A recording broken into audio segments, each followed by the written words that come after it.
bonsoir, wherever you may be. Thank you all for joining. This is here in this next slide that I will be showing is the structure of my dissertation, A Grammar of Stau, a very typical structure for descriptive grammar.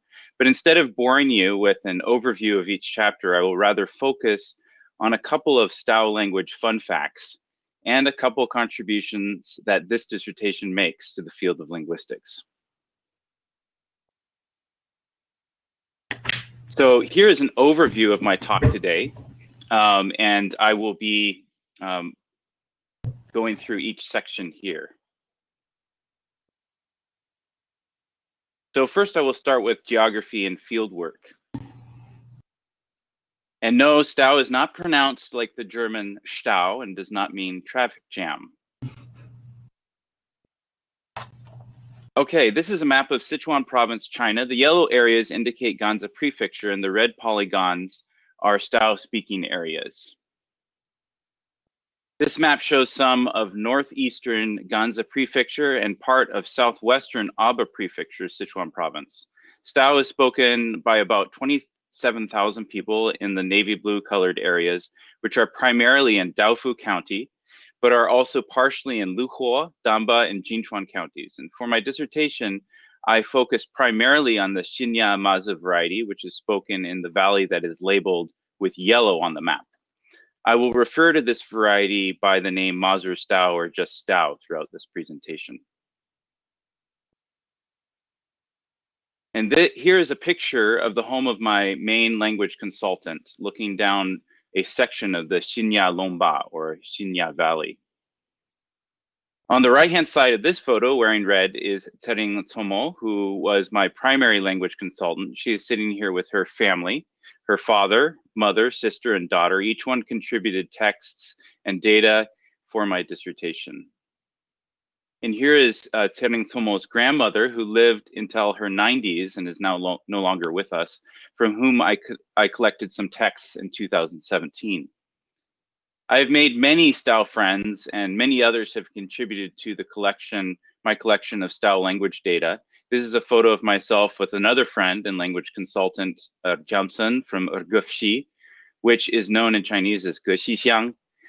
Here we're celebrating Losar, or Tibetan New Year, in his home village. So in total, I collected nearly 34 hours of texts, of which 19 hours are from Xinya Mazi. I'll just talk briefly about a couple of basic facts about the language. Stau belongs to the Horpa cluster of languages, which along with Trostiabs and Tangut make up the West Jaronic branch of Jaronic. One hypothesis is that West Jaronic split up about 3,000 years ago. So potentially Stau or some form of Stau or Stau speakers have lived in the Stau area for maybe about 3,000 years. Stau has a large consonant inventory with 43 consonants, but that's okay because Stau does not have contrastive tone, unlike non-Horpa West Jaronic languages, although it does have complex pitch, stress, and intonation patterns, which I discuss at some length in my dissertation. Along with the 43 initial consonants, there are a total of 291 onset types, with 3 consonant onsets as the largest onset type. Some examples being nksa, meat, shkwa, throat, and siala, hang. The 8 simple and 2 nasal open rhymes in Mazi Stau are displayed in this table as the Mazi Stau vowel inventory. And here are 39 closed rhymes in Stau. Here is the noun phrase template. An example of all the parts of the noun phrase template can be seen in the following elicited example.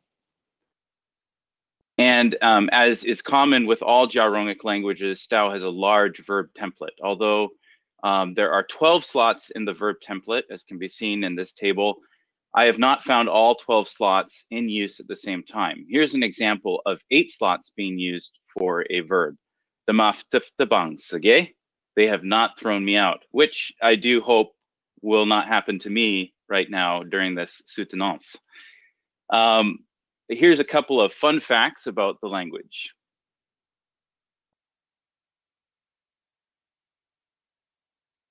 Stau has a vowel harmony system. That's the first fun fact that we'll talk about. And Stau utilizes various kinds of reduplication, including triplication, to index plural subjects and objects.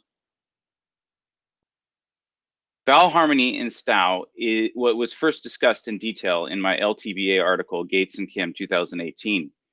Three important observations can be made. Firstly, Stau vowels can be divided into 4 pairs of vowels that readily harmonize when found in adjacent morphemes within the same word. Some vowel harmony goes on outside these vowel pairs, but will not be discussed in this presentation. Secondly, disharmonious forms such as a consonant a or a consonant a are generally not present in the data unless they are blocked through blocking mechanisms, as will be discussed anon. Thirdly, vowel harmony is for the most part regressive, which can be observed in table 9. Vowel harmony is also triggered across boundaries of some affixes and clitics, as seen in 3. In 3, we can observe that the vowel a in the negation prefix ma becomes a before verbs with the rhymes a and ong, but is a before consonant a and elsewhere. Thus, the change from a to a is more evidence of vowel harmony and added confirmation of vowel pair 2. Orientational and tam prefixes r, n, d, and g become ri, ni, di, and gi, respectively, before the prohibitive prefix d, more evidence for vowel pair 4. In reduplication, the vowel of the reduplicant in verbs are typically reduced to schwa. The schwa then is susceptible to vowel harmony when adjacent to syllables with e, again evidence of the vowel pair 4, and e to harmony as seen in 5. There are a number of factors that cause vowel harmony blocking within the 4 vowel pairs. I will share 3 main ones. The first one is Kim's rule. Kim's rule predicts that there are 3 constraints on vowels e and u. They almost never occur before velar fricatives, and when they do, there's free variation. They never occur before uvular consonants, and they never occur after uvular fricatives. Some examples of Kim's rule in play can be seen in 6, showing how to e harmony does not take place where we might expect it. Another blocking mechanism is that affricates, consonant clusters, and 2 consecutive consonants block to e harmony. And actually, this is an important discovery because it shows how there is a potential slot for that unifies consecutive consonants and affricates, that they can be treated the same way in the phonology. Next, I will discuss how plural number is indexed through the reduplication and even triplication of the Stau verb stem. In Gates 2017, I discussed how subjects are indexed with plural number through reduplication and triplication in Stau. In subject indexing plural number reduplication and triplication, the vowel simply changes to for the reduplicant, as seen in table 11, except for where vowel harmony applies. Look at the very last example in table 11. Rhymes with codas lose their coda in the reduplicant that is prefixed to the base stem, as in nchem, dance, becoming nchinchem. Any prefix in slot -2 is copied into the reduplicant, such as in 7a, fkfke, throw, and 7b, ftft, dry. Monosyllables reduplicate and triplicate in full stem left to right copying. Disyllables only copy the final syllable and thus are right to left copying, such as in 7c, qayevla, make noise, becoming qayevlavla. Triplication works in essentially the same manner as reduplication, but indexes a larger number of subjects, as presented in 8. The main semantic difference between plural, reduplicated plural, and triplicated plural is the amount of subjects and the emphasis the speaker is putting on the number of subjects. It is not exactly a number cutoff, but generally the degrees are plural is less than reduplicated plural, which is less than triplicated plural. Allow me to read 8c. Ninitera nchinchinchinsa, You, plural, hit me. And it's interesting, as I was trying to confirm this, these examples that I was finding with triplication, a lot of the speakers would deny that there was actually a copy of 3, even though they would say it, they would deny that there was actually 3 forms coming out of their mouth. For object plural number indexing reduplication, the vocal alternation is to E for the reduplicant that is prefixed to the stem, and A for the reduplicant that is suffixed to the stem, as seen in table 12. Also seen in table 12 is how rhymes ending in A and M do not change in a reduplicant that is suffixed to the stem for object indexing reduplication. There is a slight semantic difference between the E-A and E-E vowel A forms. E-A indicates a simple plurality and E-E vowel A indicates an extensive plurality. For example, looking at the bold examples in table 12, ri, ri, rie, ria means to wash many things, whereas rie, ria means to wash several things. Ri, ri, ro, ra means to help many people, whereas ro, ra means to help some people. I will talk about, I feel like there's many things, well, maybe not many, but quite a few things in my dissertation that make potential contributions to the general field of linguistics, but I'm just going to focus on 2 of these. This dissertation adds evidence for the hypothesis that language is deeply connected to culture, cognition, and geography, and this dissertation provides an example for why we can't pigeonhole all languages into alignment pattern types, such as nominative, accusative, ergative, absolutive, etc., which is found in chapter 6 of my dissertation. So firstly, how is the Stau language connected to its speakers' geography? This picture is of the Risni Longba, or the Risni Valley, with the county seat Xianshuijian or Daofu below, along the confluence of the Xianshui and Morajechu rivers. It is the main valley for Stau speakers. From this vantage point, we are facing south. And this photo is taken by my friend Nick Winnell. And this is an aerial view once it loads for you from using Google Maps. Stau has 5 orientational prefixes. 2 of them are shown in this picture: ge, northwest direction, and re, southeast direction. These prefixes would be hard to analyze without knowing something about the geography of the Stau. Knowing that the Risni Valley runs southeast, northwest, makes it possible to understand how these prefixes are used. It would be easy to make the mistake that these prefixes mean upriver and downriver. However, the Morajechu River flows from northwest until it converges into the Xianshui River. And the Xianshui River flows southeast until it turns south and flows out of the Risni Valley. Thus, the analysis would be muddled if we analyze ge as downriver for the Morajechu River and upriver for the Xianshui River, and if we analyze re as downriver for the Xianshui River and upriver for the Morajechu River. Better analyses are ge, northwest direction, and re, southeast direction. And these analyses come by knowing the land of the Stau. Now about pigeonhole resisting grammatical relations of Stau. Based on how arguments are grouped together, linguists often place languages in 5 common alignment types. You have nominative, accusative, ergative, absolutive, tripartite alignment, direct alignment, and transitive alignment. But in reality, many languages do not have alignment in such tidy packages.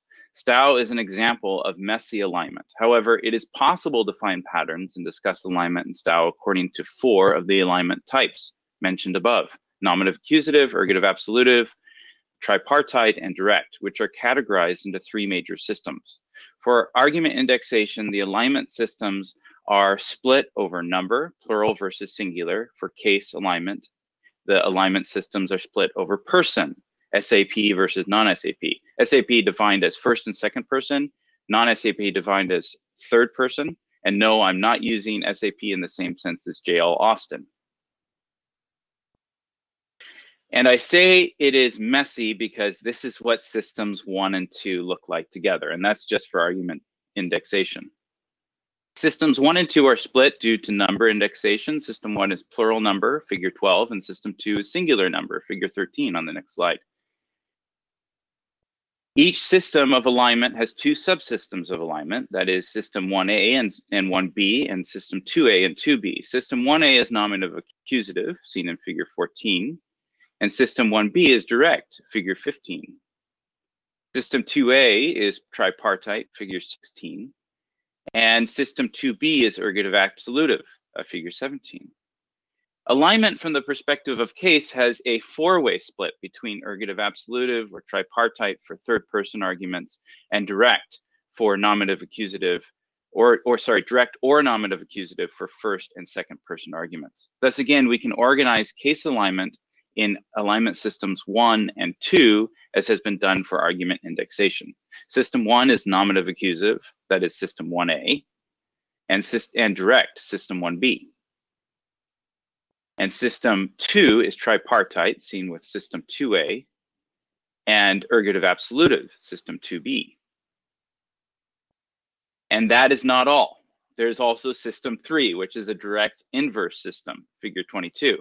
Stau does not show a preference for SAP arguments over non-SAP arguments, unlike most Horpa languages, including Gushi Stau. So even within Stau, the dialects differ. There is still, however, the residue of a referential hierarchy that can be observed by the use of the inverse prefix v. The inverse prefix v shows up on this verb in the following scenarios: third-person subject with a third-person object, or second-person object, or first-person object, and second-person subject with first-person object for class 4 verbs, displayed in table 13. 9 is a direct scenario in which Kong, give, indexes a first-person plural subject with a second-person singular object. 10 demonstrates the inverse prefix v on the verb ra, so vra, to do, indexing a third-person plural subject with a first-person singular object.